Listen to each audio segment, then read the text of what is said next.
So I think we'll get started if we're all already in here. Thank you so much for coming. I'm Katie Wolstein. I'm the Rangeland Fire Specialist with OSU Extension. My office is at the Eastern Agricultural Research Center in Burns, so I live here in Harney County. This is my first big fire year. I've been here for 4 years, but already a lot of learning has occurred, and I think a lot more will be happening. And so I was asked to assemble a meeting that's focused not so much on what's been going on in the fires. We've had a lot of interaction on that. The teams have done an amazing job getting that information out. What we're here for today is to hear a little bit about some of the resources out there, state, federal, local agencies and organizations for people who have experienced losses related to these fires. Some of those losses are pretty direct and have hit some of you really hard. Livestock losses. I also know there have been miles and miles and miles of fence lost, timber, some structures. I recognize that it takes multiple years to come back from something like this. And so I want to acknowledge that tonight is just a start. We're in kind of a tough time where we need to act quickly, figure out where to put recovery resources. And the other thing I want to acknowledge is this can be really overwhelming for those of you who have experienced some of these losses. What to do next is a tough thing. And I myself, going on some of these websites, what's out there, hoping to learn, it can be really overwhelming when you don't know what you're looking for. So the purpose of tonight is to demystify that a little bit. So I've assembled we're going to call them panels. We'll have 3 different panels tonight. So the first one we're going to start with are from the state of Oregon. And so they will talk to us about these statewide resources that are available to communities like ours who have experienced disasters such as these large wildfires. The second one are going to be more of our federal, state, and county organizations, so probably faces that you'll be more familiar with who are here in our community, and they'll talk about some of our local program offerings, particularly focused on agricultural losses as well. The last group are going to be our federal land management agencies, and I've asked them to kind of talk about what's next. So again, we're talking about the next couple weeks, perhaps the next couple months, to help us all understand what's to come. And so how this is going to work, I've had these different sets of folks come up here. They've graciously agreed to speak to us about what organization they're here with, kind of what they're for in this post-fire space, and just offer some food for thought for those of you in the room here today for, why might you need to contact them, or what questions could be addressed by these different organizations. And so we'll have about 20 minutes with each panel. We will have time for a couple questions from you all immediately after the speakers. I ask that you keep those questions a little more general, ones that maybe other people would benefit from. And then at the very end, I've asked the panelists to kind of go in different corners of the room. And at that point, I would ask that you approach the individuals with your nitty-gritty, difficult, specific questions. I'm looking at our insurance guy here. That will be your chance to ask that question that's really specific to your operation, your property. So please be respectful. Again, this meeting is focused on resources available to people who have experienced losses. And so we'll get started with this group here. I think everyone here had a long drive today, and so we're grateful to them for coming out to Harney County. And so I want to introduce Garrett Reeves there on the end. He's with the Oregon Department of Emergency Management, the Regional Coordinators Program. We are also joined by Rhonda Neiseth, the Social Service Emergency Liaison with the Oregon Department of Human Services, Office of Resilience and Emergency Management. Her colleague joins us here tonight, Matthew Van Dyke. He's the Social Services Recovery Coordinator. And then they're in the middle, and some of you may have seen this gentleman at a public meeting a week or two ago, and he's back in Burns already. This is Matt Ramage, the Consumer Education and Outreach Coordinator with the Department of Consumer and Business Services with the Oregon Division of Financial Regulation. And so I've asked these folks just to start us off generally, tell us about your organization, what you're for, why someone might contact you after a wildfire event. Who would like to get going first? I'll go first. And Mike. Can everybody hear me okay? All the way to the back of the door? Do you mind using it for the recording? It's nice to be reminded that it's being recorded, right? Good evening, my name is Garrett Reeves. I'm from the Oregon Department of Emergency Management. The Oregon Department of Emergency Management, their mission is to coordinate state resources in response to major events. So the wildfire season is one of those responses. We work with many, many different agencies within the state. We work with ODHS and ORM. We work with DCBS and DFR, Department of Financial Regulation. So we refer a lot of people out to that. We're primarily working on fire response right now, but we're starting to roll into the recovery aspect and what can we do for recovery, how can we help with recovery, and how can we assist with recovery. At this point, we're trying to get a good idea, a good picture of what's going on out there, appreciating that there's been a lot of loss, a lot of agricultural loss, and so far what we've done is pull together some resources. I hate to say we've pulled together links for you guys to get on the computer and look at, but I've got a variety of resources up here from agriculture recovery, trusted donation pages, and I'll have those back over there on the table, as well as returning home if you had to evacuate and there may be a loss there. That's kind of it in a nutshell. Are there any questions right now?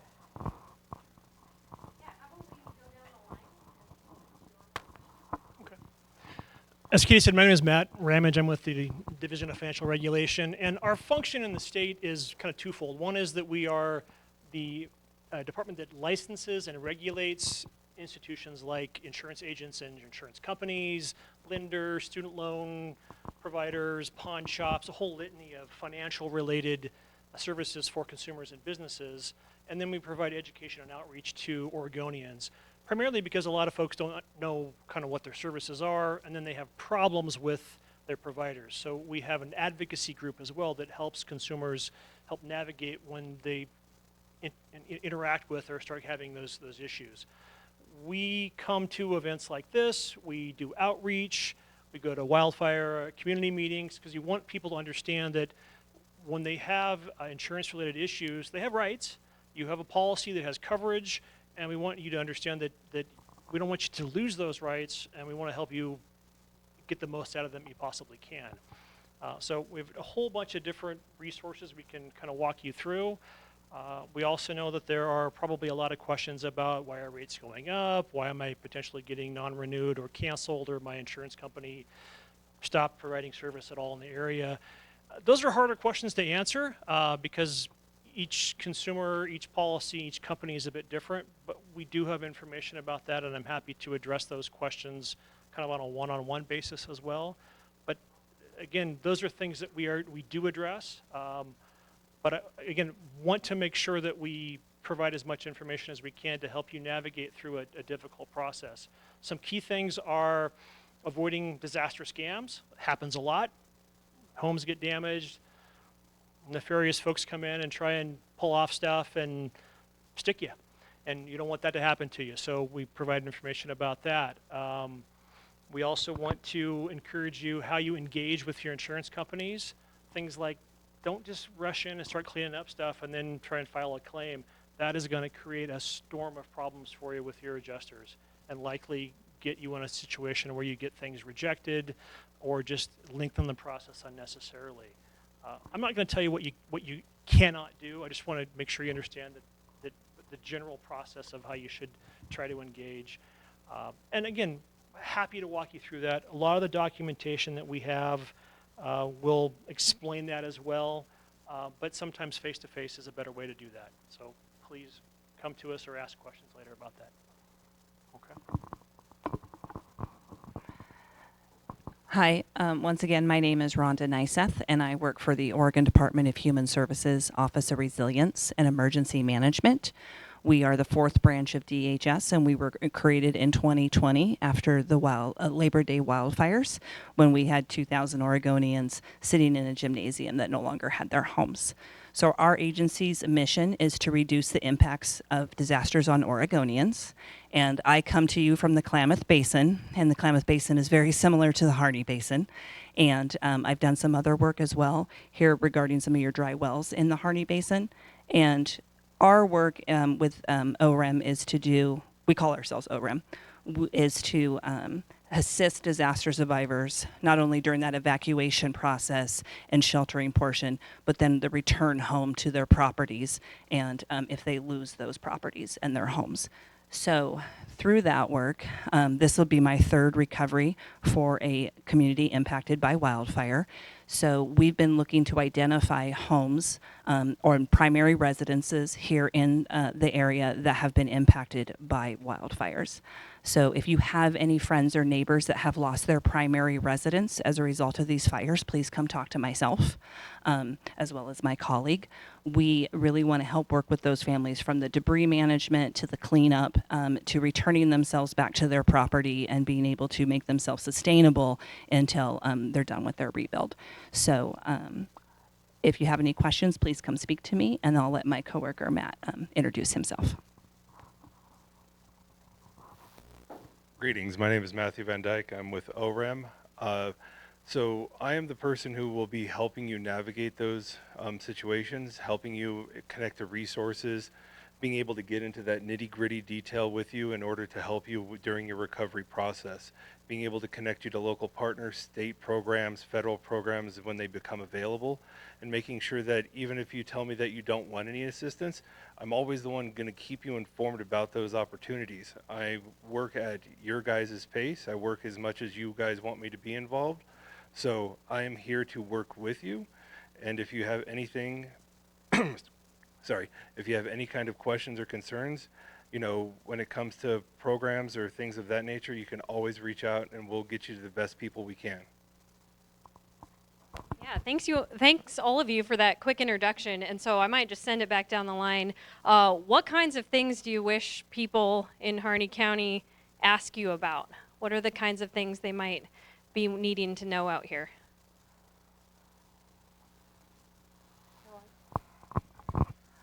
We do have a 1-800 number so that you can call and get connected with resources and start your process of case management with Matthew.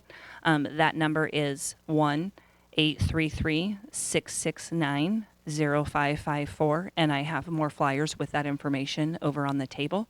You can also go online to unitus.com/Oregon wildfires to sign up for resources and to be contacted by someone like Matthew to start working on that rebuilding process.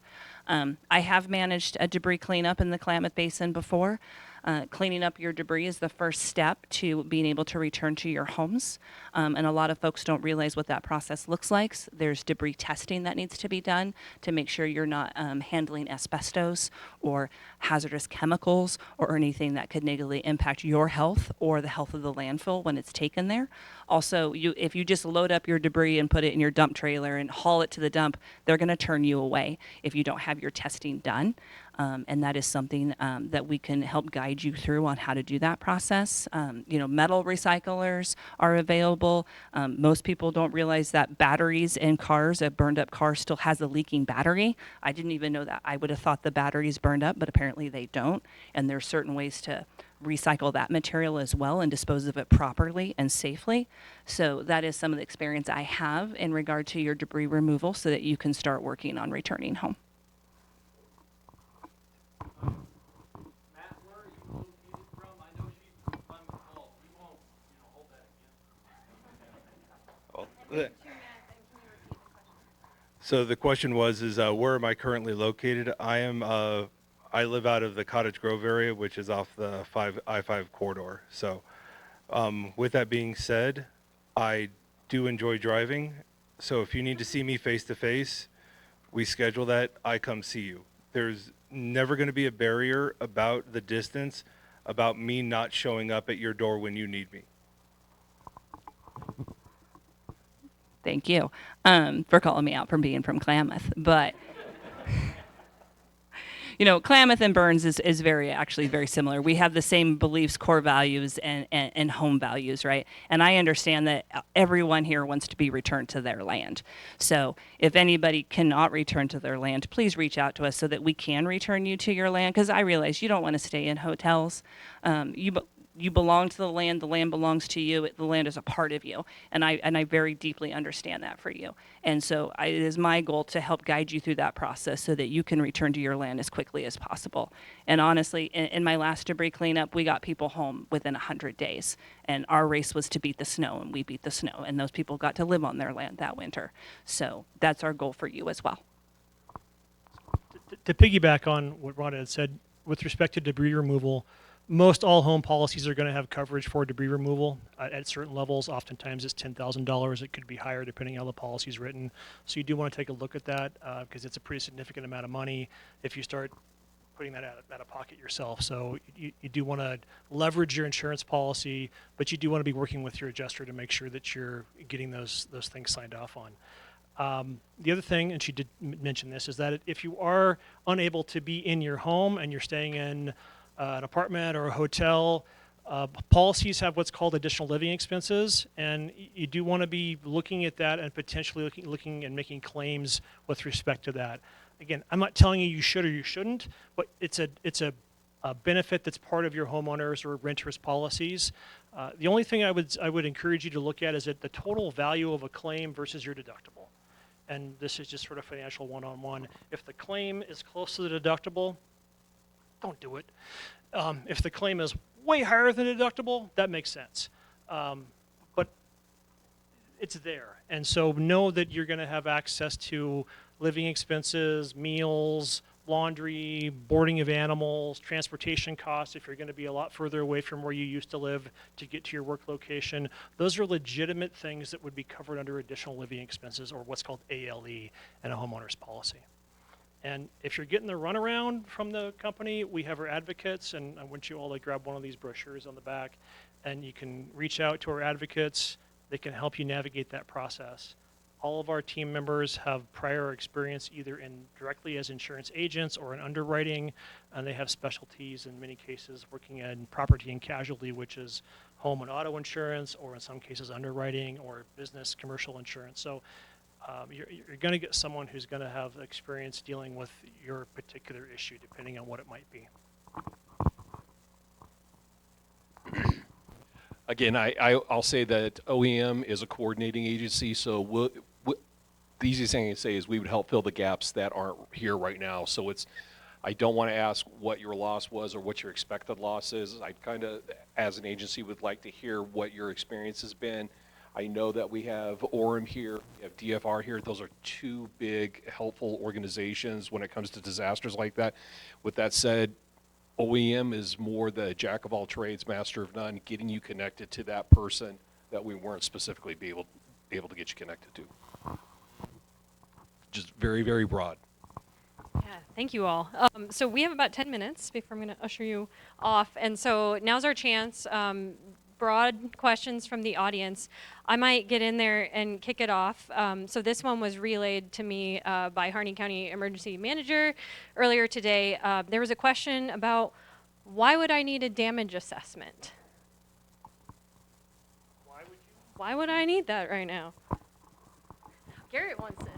I'll do that. So my partner, Audrey DeWitty, she's also from the central part of the state. She is currently our damage assessment planning coordinator.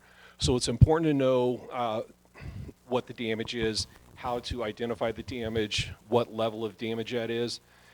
That helps us kind of feed a picture up to get an aggregated picture of what the damage is, trying to get an idea of what the financial damage is so that we can move one direction or the other. Not all damage is, hard to say.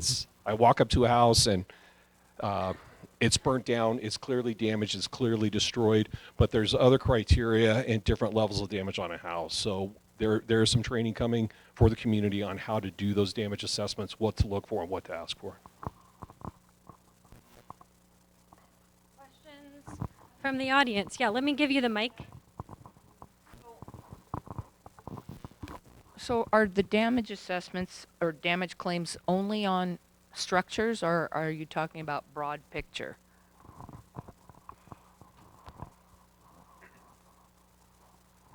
Sorry, I'm not just being recorded. That's a depends question, and that's the challenging part of being in the agency I'm in is almost every answer to every question is going to be it depends. So we'll talk about homes and residents. So the first question my agency would ask is if you lost your home, was it a primary or secondary residence? We would also ask insurance questions. Are you insured, or is that building or that property insured? We'd like to know about the other structures. If they're outbuildings, how many outbuildings? We want to know about fences, fence lines. We also want to have some understanding of what the timber damage is, if there's any timber damage, so that we can help better coordinate the resources to bring that in. So as an example, I was having a conversation yesterday with another person up in Grant County and talking about timber. Who do we need to get them connected with? So they've got burnt timber up there. It's a threat to the fences, or more to the point, the fences that are already gone, and get new fences put up in there, but they can't put the new fences up until that timber's been addressed. So we're trying to work with him to coordinate on that. So in that case, I know that he's going to need to work with ODF on the timber, how to recover the timber, and it's not really even salvageable timber at this point. It's like Rhonda said, it's debris, it's trash. How do we get it out of there? How do we help them? So I hope that kind of answers it, is that, hey, I've got to get the trees out before I can put the fence up. Oh, by the way, you need to think about ODF, and we can get you connected with ODF.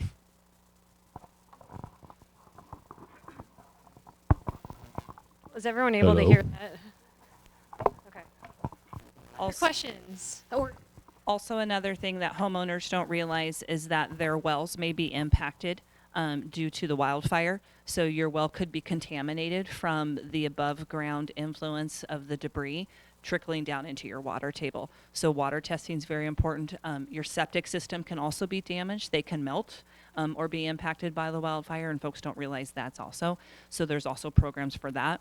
Also, utilities, your power poles that may have burned, and maybe you need a generator to maintain your lifestyle on your property until the power company can put in your new power poles. So those are the things that we help you work through and identify to make sure that all your needs are met so that you can live on your property until you rebuild. So those are things that most people don't realize. Also, if you had SNAP benefits and all your food spoiled during the power shutoffs, or you lost all your food during the wildfire, then we can replace those as well. If you lost your garden, or your 2 steers that you were going to butcher for your family this year, like, we want to know about those things. You know, if you're a non-commercial producer, but you have your 5 chickens and your 2 milk goats and your 2 steers that you were going to supplement all your family's food with for the winter, and you have lost those, we want to hear about that so that we can work on making you whole to work on addressing those needs for you so that you don't go without for the winter. Any other questions?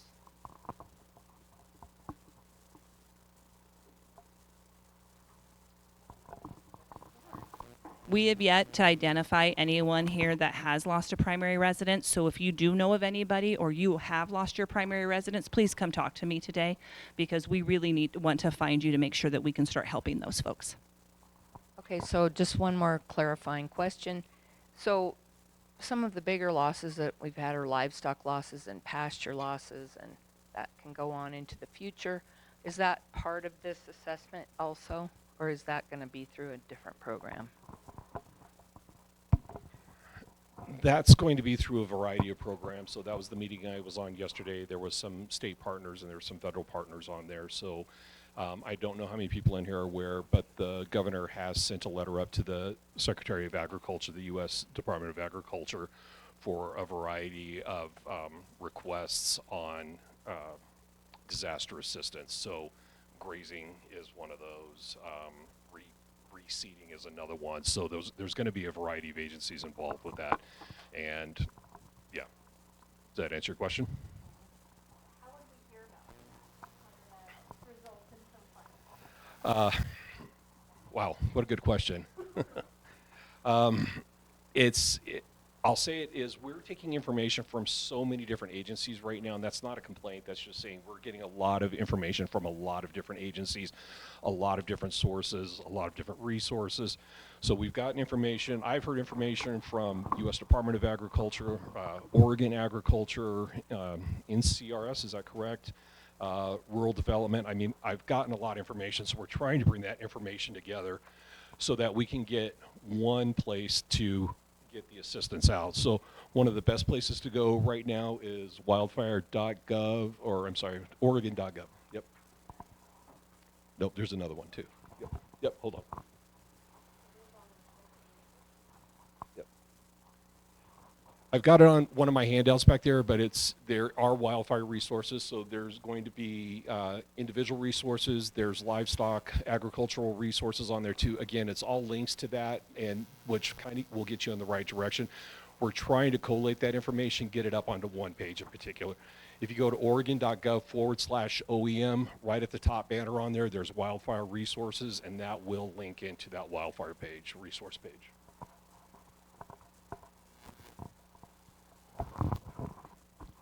So to piggyback off of that, so losing your primary residence, of course, is impactful, but also this is also your livelihood. This is a financial impact. So if you guys are experiencing these things, you can also reach out to us, fill out that a self-reporting form. That way we are getting that information and we're able to reach out to you as those programs become available. As OEM says, is that they're the jack of all trades, and we're going to help disseminate and push that information out to you guys as those updates become available. So please do feel free to fill out the website for Oregon Wildfires, or unitas.com/Oregon Wildfires. That way we can get all of that information in a singular place. That way we can distribute that information as those programs become available. And just to put a pin on that last question, we will be hearing from some of our local agencies, SWCD, NRCS, FSA, specifically about recovering grazing, forage, pasture, things like that. We have one more question back here. So it's a little bit off subject, a tiny bit. It still has to do with the fire stuff, and it has to do with the insurance part.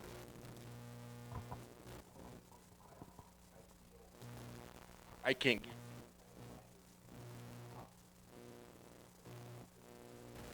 just trying to get insurance. Has nothing to do with anything. They will not even talk to me because of our zip code. Okay. Well, there's a couple things going on. I'm a really candid person, so I'm going to be upfront with you. You're not going to get any insurance company on the planet to talk to you right now with an active wildfire. So I just want to tell you that. It needs to settle down before you're going to have something go on. But once that's done, give it 30, 60 days. There are options. There are over 100 companies in Oregon that are writing policies. I'm not going to tell you that every single one of them is going to offer you a policy, because that's not the truth. But the option is to shop. The other thing that you should do, and I'll talk to you this separately, Oregon Fair Plan does offer policies. It's kind of the insurance of last resort. And if you're just looking for basic coverage, you want to have your structures covered, and you want to make sure that you're in, depending on what your business is, and that's another factor. I don't know what your business is. If you're manufacturing ammunition, that's a whole different conversation. So there's other factors that are in play here, but I'm not trying to make light of it, because every situation is different. But Oregon Fair Plan is one that they quite literally will pretty much insure anything. If you're in a PC 9 or a 10, which means you are in the remotest location, if you're in a high fire risk area, as long as you're in a house that is livable, or a structure that's livable, or a business that is not falling down, they're going to write a policy. It's not the sexiest policy, meaning it's not going to have the best coverage, but they will issue a policy. And I think it's something that anybody who has experienced a cancellation or a non-renewal, and you've tried and you've tried and you've tried, and you're not getting any traction anywhere, Oregon Fair Plan is really a place to look. And I'd be happy to talk to anybody about that if they want to. Is reloading considered manufacturing ammunition? Because I'm sure nobody in Harney County reloads. For personal Thanks. So we're gonna wrap this group up. Thank you, Matthew, Rhonda, Matt, and Garrett. At the end of tonight, we're gonna have 2 more panels. I'm gonna ask this group of folks to meet up in this corner at the end. And so if you have additional questions or really specific ones, come up front to this corner next to the flag and talk to them. They have plenty of handouts, and we're glad they were able to join us. Our next group of folks will get more at your question earlier, and so want to invite Harney Soil and Water Conservation District, Harney Natural Resource Conservation Service, Harney and Grant Farm Service Agency, and also the Eastern Oregon Agricultural Research Center. And so this group of folks, again, these are all local faces. I think probably a lot if you know most of them. And so they're going to talk to us about specific resources and program offerings that their different entities might offer. This may be financial, this may be technical guidance. So we are joined today by Jason Kessling here on the end with the Soil and Water Conservation District. He's the district manager. Next we have Rachel Bobian, the district conservationist with the Natural Conservation Service. We are joined by Brooke Hendricks, the program manager for the Grant Harney Farm Service Agency. And then here at the end, we have Dr. Chad Boyd with the Eastern Oregon Agricultural Research Center, Agricultural Research Service. And so same question to start us all out, and we can use the mic right there. Tell us a little bit about what your organization is, what it does, why someone might walk through your door, or for those of you in an office under construction, your figurative door right now. Go ahead, Jason. Yeah, I'm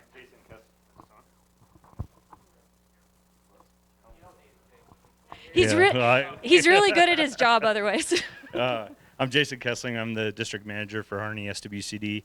We work with private landowners in conjunction with NRCS. We're the local branch of working with private landowners to do conservation measures.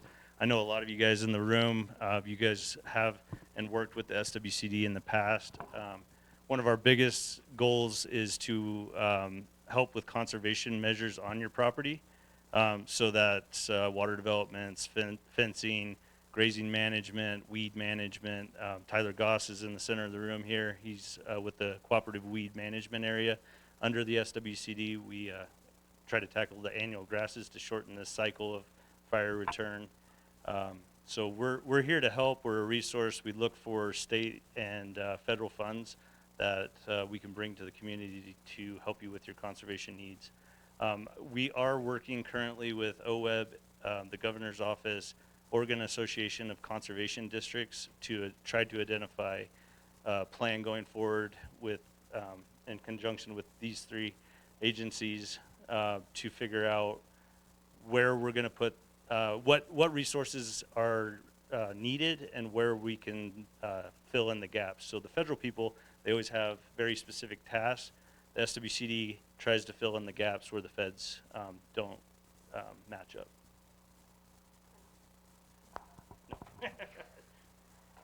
Rachel Bobby, and I'm the district conservationist with NRCS here. Jason said a lot of what I could just repeat. We do a lot of work on private lands to provide funding for conservation work. Year-round, we've got programs. We are currently working on some kind of emergency post-fire money. Our fiscal year ends really soon, so we're scrambling to squeeze some of this work in before then, and have some money coming down to do some of that aerial weed spraying, aerial seeding, and prescribed grazing right off the bat, because some of those are pretty time sensitive. And then also, as going forward, working on getting more money there to do some of the bigger things like Jason mentioned, fencing and tree, thinning the trees out and clean up of the bigger things going forward. And a lot of it'll depend, as we each get money, that'll help kind of line out what we're going to be able to do going forward. All right, thank you guys for coming. My name is Brooke Hendricks with the Farm Service Agency, program analyst. We cover Harney and Grant counties. And I first want to say thank you to all the firefighters, first responders, local RFPA, people protecting these producers. Being one myself, it's kind of a family here. Everybody knows it's already hard to run cattle in Harney County, and these disasters don't help.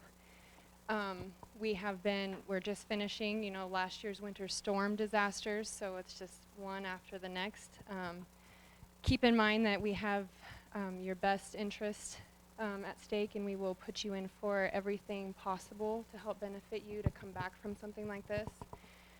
So I'll just go right into the programs we're currently working on. Some of these you may be already familiar with. It's the Emergency Livestock Assistance Program, well known as ELAP.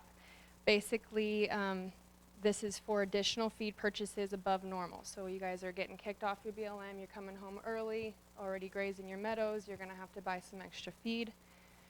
Please keep all of your receipts, all of your loaded miles one way, not only for hay, but also the livestock transportation, water hauling, all of those. The best thing I can stress is documentation for right now. The first thing you should do is call us and we'll put in for a notice of loss. Since there is no end date on these fires yet, for right now just get signed up for it, and then we'll figure out your total losses later after the fact. But document. So that's that program. The next one is the ECP, which is the Emergency Conservation Program. It provides cost share on fencing. The tricky part with this is that if it's on BLM or Forest Service ground and they do any cost share on it, we will not. But if it's, say, you're private and it also goes on the BLM, that's something that we could help cost share on. It is a longer process, but basically the big thing with that is to make sure that that fence that gets put back, it gets put back in the exact same spot that it was before, so that we don't have to run into cultural review processes that take a long time.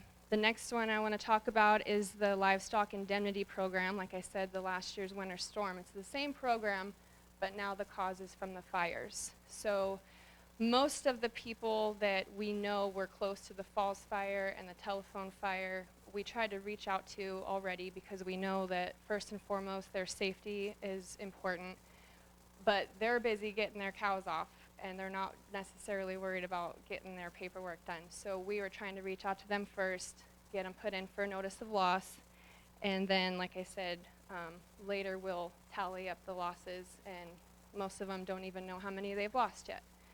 So I want to really stress, I know it's not very fun, but any documentation, pictures, dates, cattle numbers, records, all of that will be needed to prove those losses. So that will also need to have a notice of loss put in too. The next program is the Livestock Forage Program, which we typically have every year. It's from the drought. We have not qualified for that yet, but I assume that we will shortly. We just have to be in a D2 drought for 8 consecutive weeks. And in that program, a lot of you are talking about or asking about grazing losses. That program actually pays more than like the NAP program. So if you just call us, we'll make sure that you get the most bang for your buck, basically. So that one you guys are mostly familiar with. The next one is the EFRP, which is new to Harney County. I believe Grant has had that before, but basically it's the Emergency Forest Restoration Program, and it provides cost share on debris removal and also replanting of trees for timber. So those of you that are bordering forest might be able to put in for that as well. Let's see. We have flyers and resources for all of these programs located on that back corner table. And there is a map that shows the telephone and Falls Fire. Like I said, we try to reach out to those people that are close to those, but if you haven't been contacted by us and I'll give you our new phone number, but you can also put your name where you're located, and we'll make sure to contact you that way as well. Speaking of new phone number, you guys know that we are under a remodel, and so we've had technical difficulties with our telephone number and our internet, so I want to apologize for that. But I will supply you with our new government cell phone number, which is 541-589-5397. Is the best way to call us or email any of us girls as well. Thank you. Yeah, so my name's Chad Boyd. I'm with the Eastern Oregon Ag Research Center, specifically the Ag Research Service. Thank you for coming tonight. The Ag Research Service is the research arm of USDA, and we're co-located here at EOARC with Oregon State University. And my counterpart on the state side is David Bonert. We are a research location, but the research that we do is done to help in applied context, and I think there are several contexts that we might be of help to folks in post-fire. One of the things a lot of people don't think about is animal performance and smoke, and we've actually got someone, Juliana Ranchez with Oregon State University, who works in that arena. You can see inflammation reactions that are going to affect your animal performance, and Juliana's a great person to talk to about potential effects there and what you might expect. David Bonert was probably the best ruminant nutritionist that I know, and there's probably going to be some non-traditional nutritional questions that come up as folks are trying to find ways to get livestock fed in a tough time, and David would be a fantastic person to tap into his knowledge. We are fielding a lot of post-fire rehab questions, and we're working with both private folks, private producers. We're out on the Cal Valley fire yesterday with a couple of producers, going back this Friday. We're also working with BLM on that, different BLM districts. And we do work that's mainly on rangelands, but it's not independent of forests because forests have a lot of rangeland in them. So if you have questions about post-fire rehab, the fact that we work mainly on sagebrush rangelands, don't let that stop you from calling us. We've got kind of a new program that we're thinking of collectively is strategic conservation. And strategic conservation is about how to eat the elephant when the elephant's really big, like the Cal Valley fire yesterday, it and the Durkee fire over 400,000 acres. What do you do next when you show up post-fire to try to put that situation back together again? And luckily, we did this in 2012. A lot of people in here probably remember that year, and we had as bigger fires in some cases. And 2012 was very different. We didn't have some of the tools that we have now. We've now got computer-based tools that run off of satellite data that allow us to do things like think about what the vegetation was like before the fire and map that across a fire landscape and use that to inform decisions, in post-fire decisions, what we're going to do next. And so that's an area that Katie, myself, and Dustin Johnson with OSU are all working in, and we'd be happy to be of assistance. Again, looking at that burned landscape, what are we going to do next to try to put it back together again in a way that's functional for our operation? Annual grass issues, we're getting a lot of questions right now on pre-emergent herbicide, and we've got the best person I know working in that arena, Kirk Davies, and he's a great resource on thinking about the use, what you do and don't want to use pre-emergent herbicides for to help control annual grasses. There's some different products out now. The field's growing. We've got Rejuver on the scene. We've got some data and some thoughts on the use of that as well.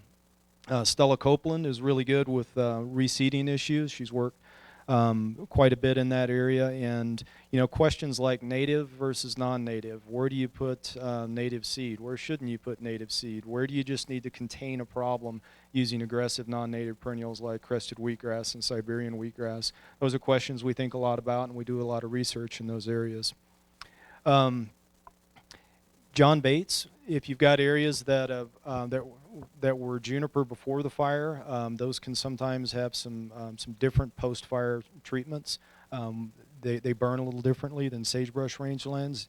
John Bates has spent his career looking at that sort of thing, conifers, how they respond to fire and other management techniques. And lastly, I would throw out virtual fencing, and that's kind of a new one. It's relatively new for us, but it's something we've been working on for about the past 5 years. And it's something that we thought was a toy to begin with, and we don't think that anymore. I think it may have some application for some producers in a post-fire environment. Not everybody, but we were out on some private ground in the Cow Valley fire yesterday, and there were some really large unburned islands. And we've actually done some work trying to confine cows in broad rangeland landscapes. We've done some work using virtual fencing to exclude cows from burned landscapes, or from the burned area, but keep them within the unburned area so that you can maybe utilize that forage in the unburned area even though it's surrounded by burned. And I can't make any statements about that, how that applies on BLM ground, but I think it might be of value to some of our private producers. So thank you for coming. So thanks, everyone. I wanted to just circle back to Jason or Rachel. So really appreciate Brooke and Chad giving an idea about some specifics that your organizations offer. Jason, Rachel, is there anything you wanted to highlight? Specifics. I don't know that I have much more specifics that I want to go into here. I did think, though, also I mentioned our programs for as far as actually funding work, but it did occur to me we also do we have technical expertise in-house. Like if you've just got questions or want to have somebody come out and look at what your needs might be, even if you weren't interested in the funding, that's something we can also provide. So that's just something to keep in mind. I guess I do have some specifics as far as our kind of post-fire funding that we're working on getting. It's going to be a pretty quick timeline. So if that's something you were interested in and thought you had, again, it's just aerial weed spraying, aerial seeding, and prescribed grazing. Sign-ups are going to open August 19th, Monday, August 19th, and they'll only go through the second week in September, 8/16 to 9/9. See, I had notes. It's very short because we have to have them fully contracted by the end of September. So it's kind of a quick, what needs to be done immediately this fall. So just that's something to keep in mind. First come, first serve. It's going to be a little bit quicker than our normal program as far as normally we have to rank all of our applications and wait and see what kind of comes to the top. This is very much first come, first serve. We want to get that money on the ground as quickly as we can. And then, like I say, we'll have more funding again next year, which will be kind of a normal sign-up. Applications due by November and go from there. I think those were the details. Grazing deferment. Yes, so prescribed grazing, which will probably in general be the deferment. We also have a rest option. It's kind of something we'd have to, it depends. It depends, right? But so yes, there's various kind of levels of prescribed grazing. So we don't have any specific programs right now. I said in my introduction that we're working with OWEB. They have me put down a list of all the projects that might have been impacted, and I went back to 1990. So I know some of you guys in the room have had projects under OWEB, and so I don't know exactly what that's going to materialize. I will be reaching out to each one of those landowners to do a general assessment of the project that OWEB funded to determine what the impacts were, and I don't know if that comes with funding or what's going on with that with OWEB. They've just asked us to do that. So I've started that spreadsheet. I thought the best thing I could do today was get your guys' name and contact, and we work very closely with NRCS. We'll know in general what you guys are doing with NRCS.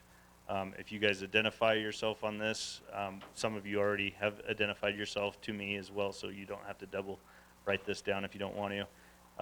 But what we'll do is look to fill those gaps. So if it's a 75% cost share, we might be able to find OWEB to cover the next 25%. ODA might come in with some money. I'm looking at Mark a little bit here.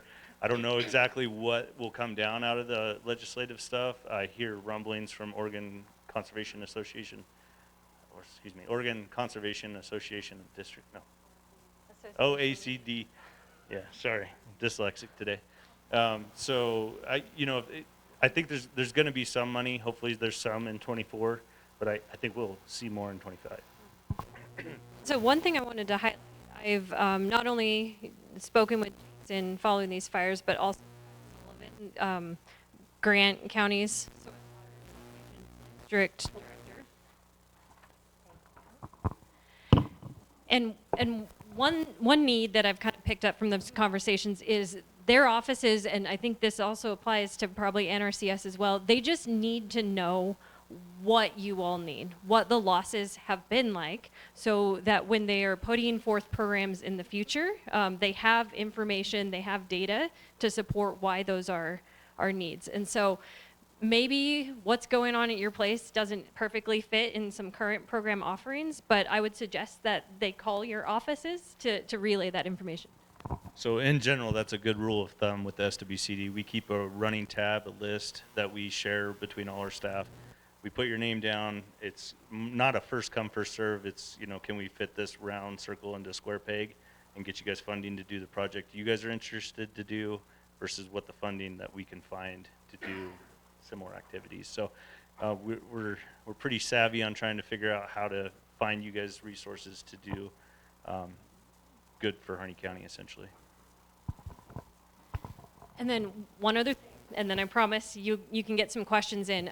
Brandon Voss, the John Day Unit Stewardship Forester, couldn't be here tonight. He wanted to be, but I asked him to share, you know, why would someone in this room need to contact their stewardship forester? So if you have timber land, before doing any kind of forest operation, and so I suspect some of you might have some salvage logging to do, or you know, looking forward a fuels reduction project, you'll want to get a hold of your stewardship forester, and there's a forest activity electronic reporting and notification program they will request you be a part of. And so Brandon's contact information is on a sheet on the table of many sheets over there, but it's actually a list of the contact information of all of the speakers tonight.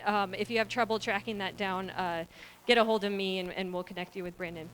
So we'll just take a couple minutes. If you have a general question for our local agency and organizations about some of their offerings, financial programs, technical assistance, anything along those lines. Yeah, so a lot of you guys know it as the Country Natural Beef Office. It's on 90 West Washington. We'll be there until November, December, January, February, who knows when. We're hoping that the construction ends here shortly so we can be back in a more convenient location for producers to show up with a trailer, essentially.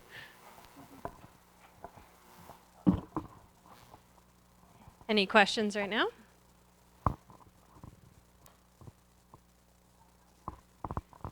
We love questions.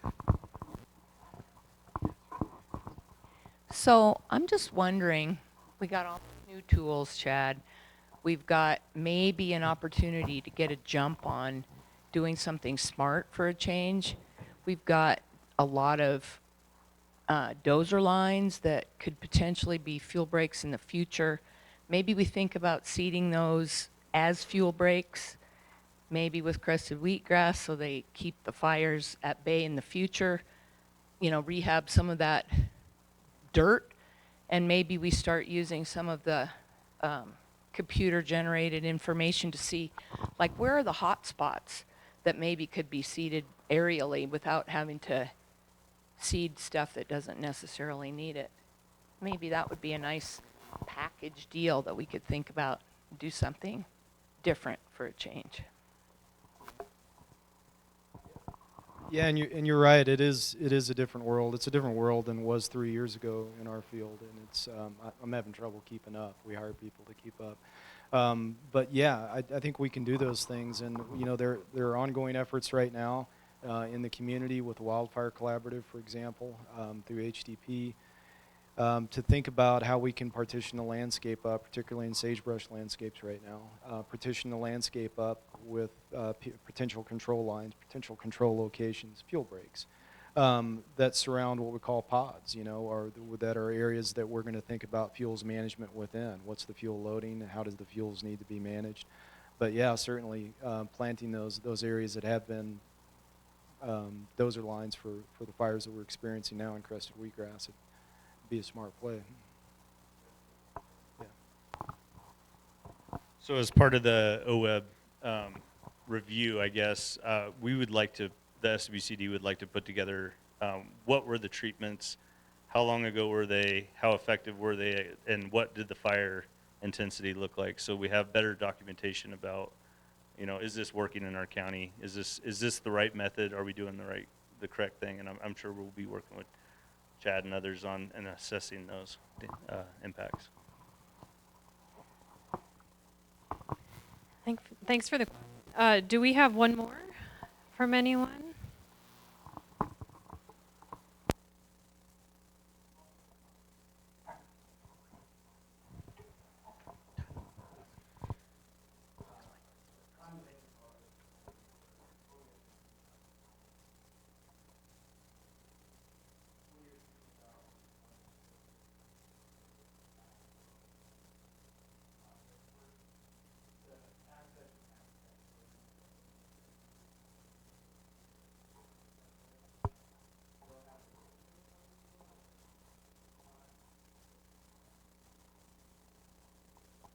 Appreciate that.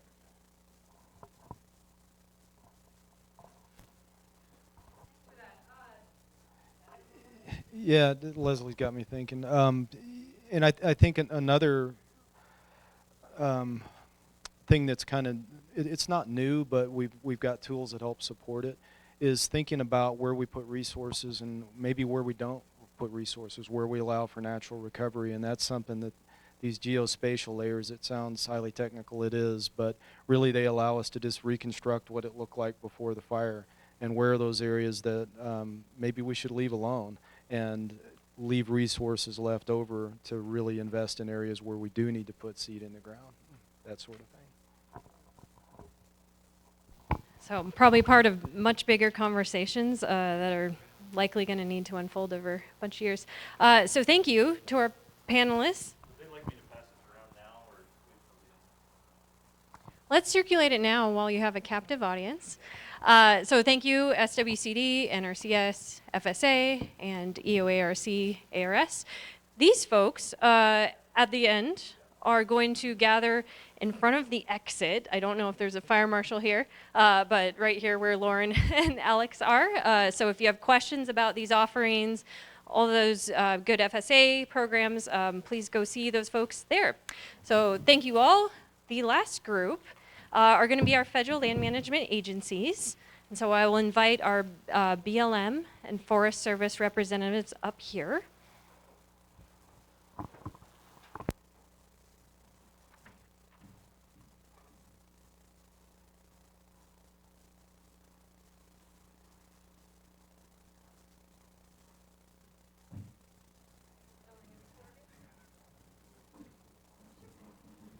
We have a guest appearance. This is great.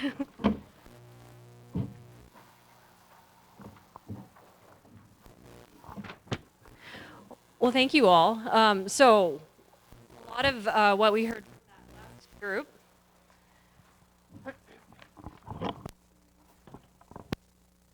sorry, everyone. A lot of that applied to your private lands.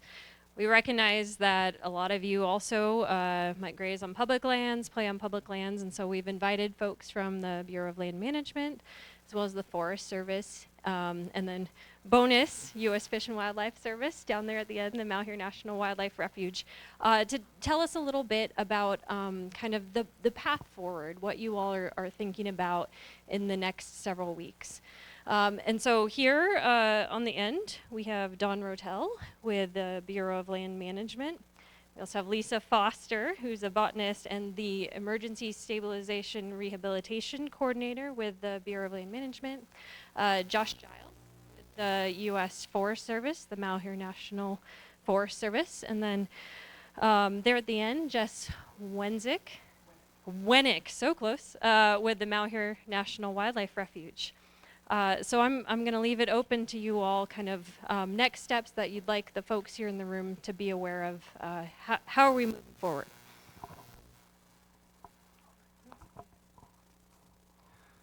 Good evening, everybody. My name is Don Rotel. I'm the field manager of Andrew Steen's field office on the south end of Burns District, but I'm also the agency administrator for the falls and telephone fires for BLM here in Burns. And I want to thank everybody for coming out to hear about our post-fire plans on BLM on federal ground. I guess I'll just start out by saying I brought a couple people with me to answer more specific questions. I have Travis Hatley, he's range management specialist from Three Rivers Field Office. I want him to talk a little bit about our double O and alkali seedings that we use and offer to permittees and partners. And I also have Lisa Foster here that's like Katie said, she's our ESR coordinator, and she's going to talk somewhat about the process. As we move into post-fire recovery stages on falls and telephone fire, I think just a basic funding breakdown how it all works. The suppression repair, which is limited only to damage that has occurred from the suppression effort, is paid for from the fire account.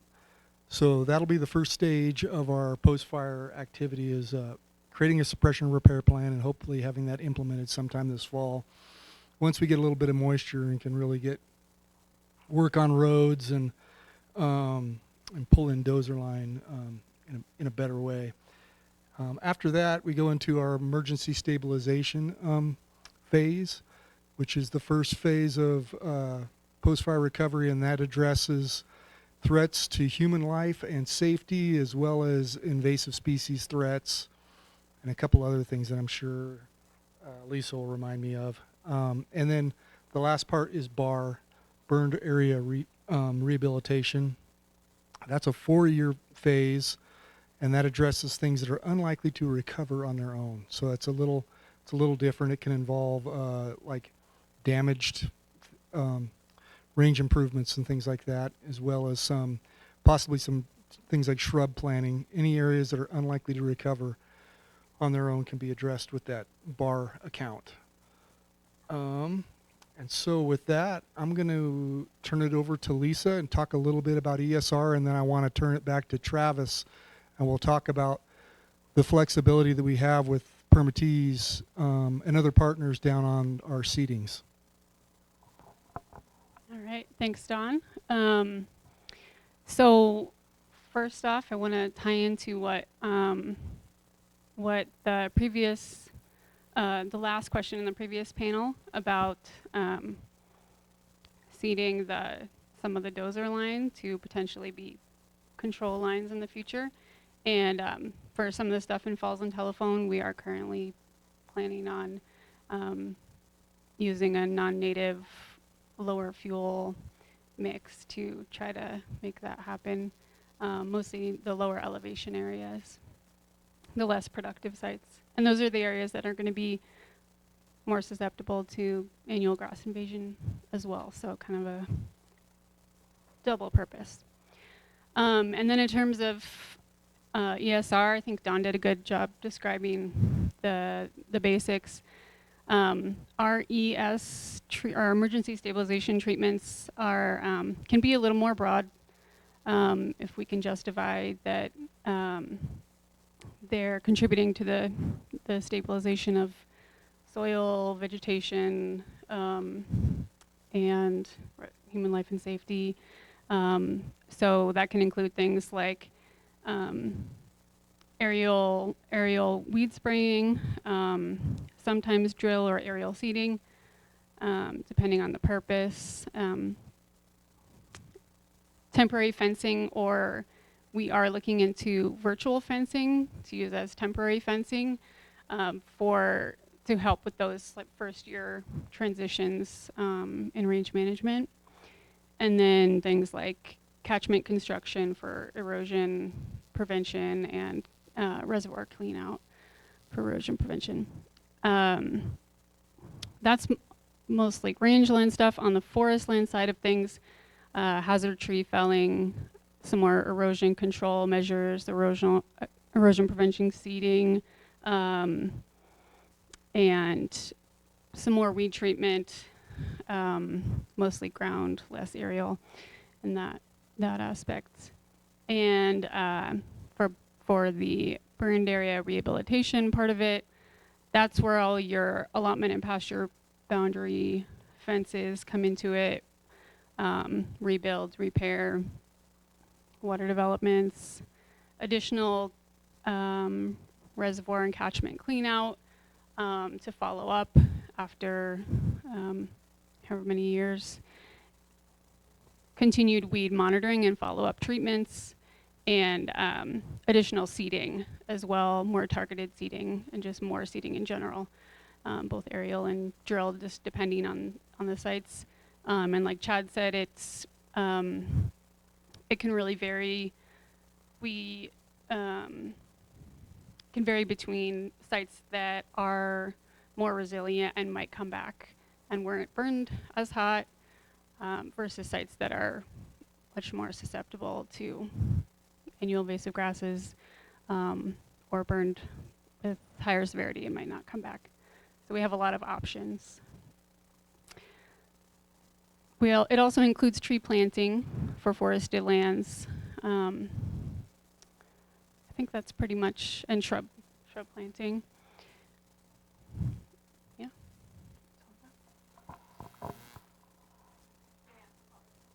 Well, I want to get to Travis first because he's got some important information. But thank you, Lisa. And I want to get to Travis because in 2012 and 2014, we had quite a bit of fire in the landscape here. And during those years, I believe, we used the 2 seedings that I mentioned for relief for permittees and possibly for others. And Travis, if you want to just come up and talk about what we have available and how it could be used potentially and how people might go about bringing up a need.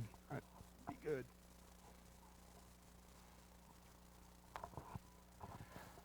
So as Don said, we have 2 allotments, alkali and 00. Roughly, alkali is going to be 1,800 AUMs plus or minus. I think 00's 1,000 plus or minus.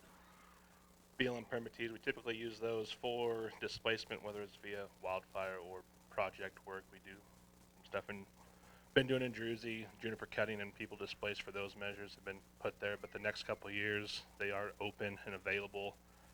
We'll assess people's needs. Some people will have flexibility, some won't, and whether that's BLM, Forest Service, or even, I don't know how the private's going to shake into that, but we are going to look and do what we can for anyone involved. I mean, the front row here has more AMs, a lot of than what we could even do with those seedings, so we're going to have to play it by ear and see what we can do in that regard. Reseeding efforts, like Lisa talked about, our first year spraying, people shouldn't be. I mean, it's going to be site dependent off those things. Grazing could happen after seed set. Once we start seeding and doing projects like that, you're talking 2 years growing season rest. So we'll use severity mapping. Leslie, that's happened on all the fires. BLM Forest Service will have access to that for replanting measures. So everything involved in trying to be, as thorough as we can and try to assess and make the best plans moving forward as we can. So that's kind of what I got there.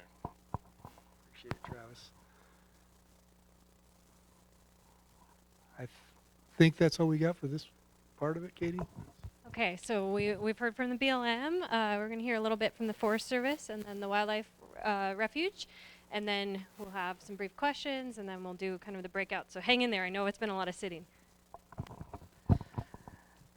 Yeah, well, Josh Giles, District Ranger on Emerald Creek Ranger District. So fortunately enough, our programs are very similar to the BLMs. They just have different names. So we have the same type of program where we do burn area emergency response, and then we do burn area rehabilitation. And those are just types of things that we can do to stabilize emergency response, and then to rehabilitate, like rebuilding fences. That's another funding source that we do later. We're currently in the Falls Fire doing the data collection for the burned area emergency response. So very shortly we're going to get the burn severity maps out so we can know where to do any plantings and seedings as well. We also plant trees, obviously. That'll be a different funding source through our reforestation funding. As far as for the permittees, we have a vacated allotment where we'll be utilizing for some displaced cattle for some of the permittees affected by the fire currently. And right now, that's kind of about it that we've got going on, besides obviously fighting the fire. So.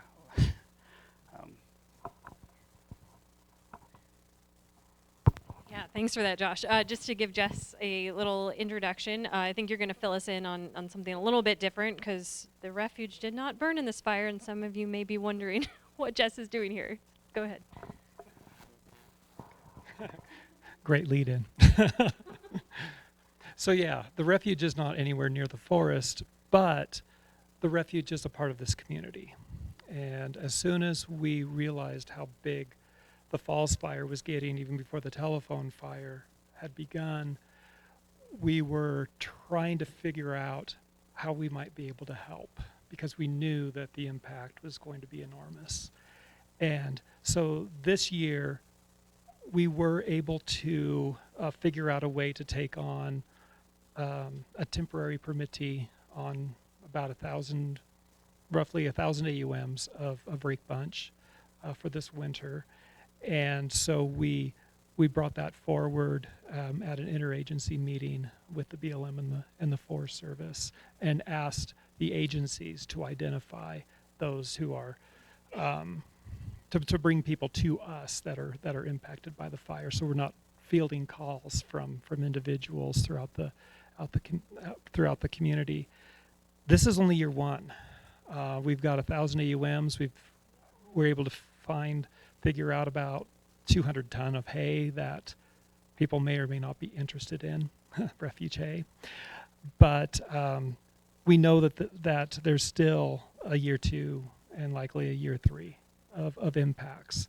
And so we are going to be really looking at what else we can provide. Can we bring on additional temporary permittees into our refuge haying and grazing program? A lot of that depends on our water year, right? And there's no way to predict that because we can't hurt our refuge permittees if we're needing that to compensate if we go into a drought on part of the refuge. We're hoping it's going to be a good water year like it was this year so that we can provide even more assistance. So I can't give hard numbers. I can't make any hard promises, but we do intend to be as flexible as we possibly can to help out in this crisis. Thank you. So should folks call your office? How can they find more information about that? Well, we're working closely with the Forest Service and the BLM, and so if you are an impacted permittee, right, then you, I believe that the contacts that we agreed to were Bill Drott for the BLM and Lisa Grant for the Forest Service. Thank you, guys. We'll take just a few minutes for a couple questions from the bigger group, and then we'll go to different corners, and you can really get into it with these folks. Any urgent, immediate questions? Oh, you again.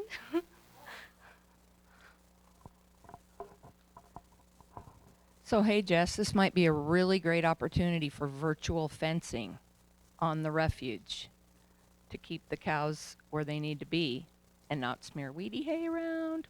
Just saying.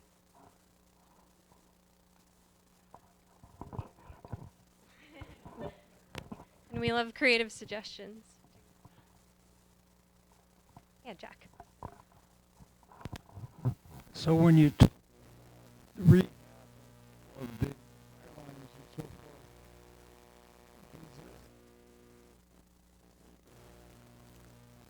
forth, work well, or are we going to?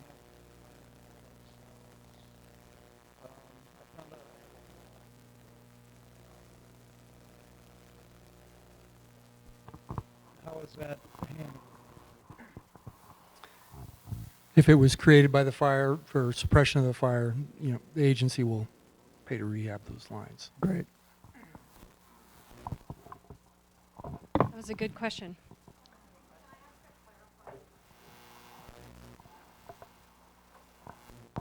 So you said the agency will pay to rehab those. If it's on private, do the private landowners need to be mapping those themselves and reporting them? Or do you guys handle that along with yours? I don't want to totally commit to that, but typically we like to handle it with ours.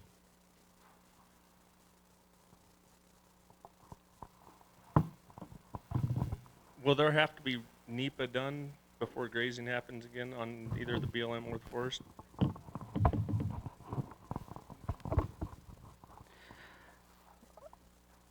Well, that depends. So we have to finalize our analysis of the damage first before we can, before I can answer that. But more than likely, there will have to be some NEPA done, just in general. Yes.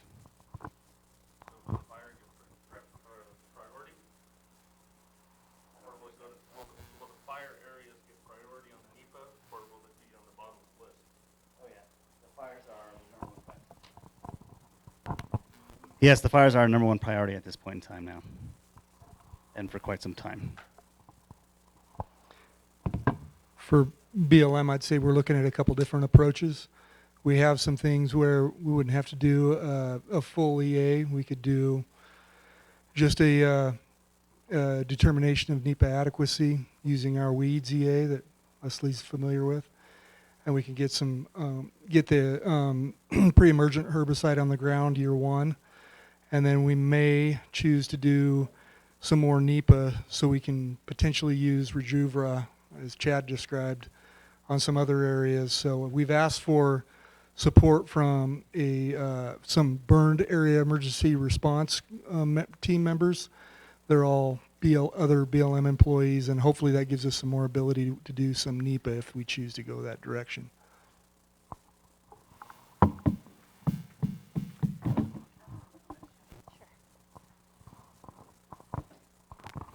So how do you make a determination if a fence that was burnt and had firefighting folks going in and out of them, how do you decide if that was the fire burned it out or it was suppression efforts that took it out?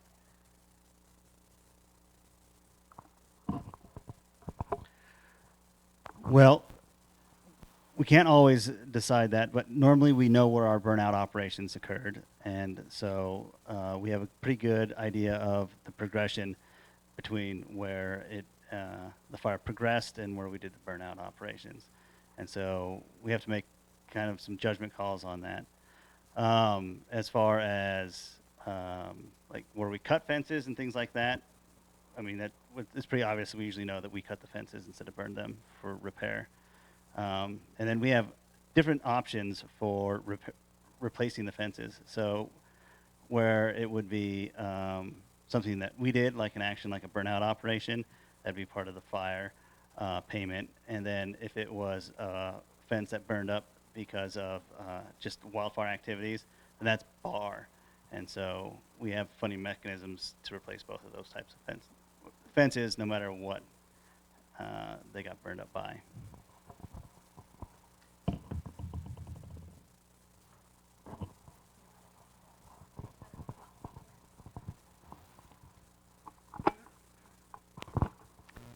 How much impact can an environmental organization have in stopping you from applying any herbicide or non-native seed in your restoration?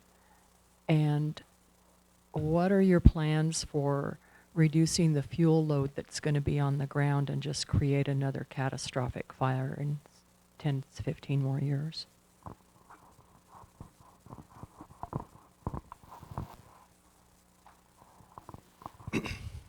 So I'd say it depends on which route we go with NEPA and with a decision. If we go with a full-blown EA, typical decision process, then there'll be public review of the EA, public appeal opportunities on the decision. If we do a determination of NEPA adequacy, there would be less opportunity for someone to appeal because that's relying on a decision that's already in place. And Josh has a different situation on the Forest Service. They don't have the DNA route. In terms of fuel, I think sometimes our ESR treatments are effectively fuels treatments if they address an annual grass issue. If you're talking about something else, we most likely would not be able to address that during an ESR process. It would be addressed with our hazardous fuels program with a different decision, if I understand your question correctly.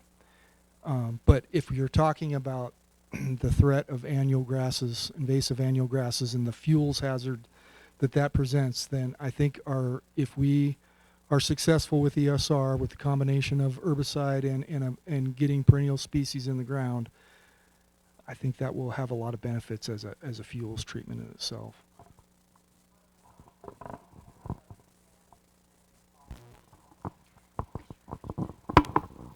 What about trees that are left standing and they fall and break down and lay on the ground in the weeds? So again, our first initial entry will be for health and safety, usually along travel corridors and routes. But as far as interior of the forest, we probably won't do a whole lot in there. There may be some salvage logging that we already have under one of our EAs. But for the most part, that would really depend on if we had any market for it or what kind of condition the trees were in when we got to them. But a wholesale project to like cut the trees that are all burnt, that probably isn't in our plans. I had one more add-on I wanted to put onto my answer was that also in ESR we typically sign what's known as a full force and effect decision. So that means that as soon as that decision was signed, we would be implementing that decision. An appeal could still come, but there would have to be some sort of a stay involved to stop that from being implemented. So I think that reduces the risk of the scenario you described with a group that wanted to stop a treatment.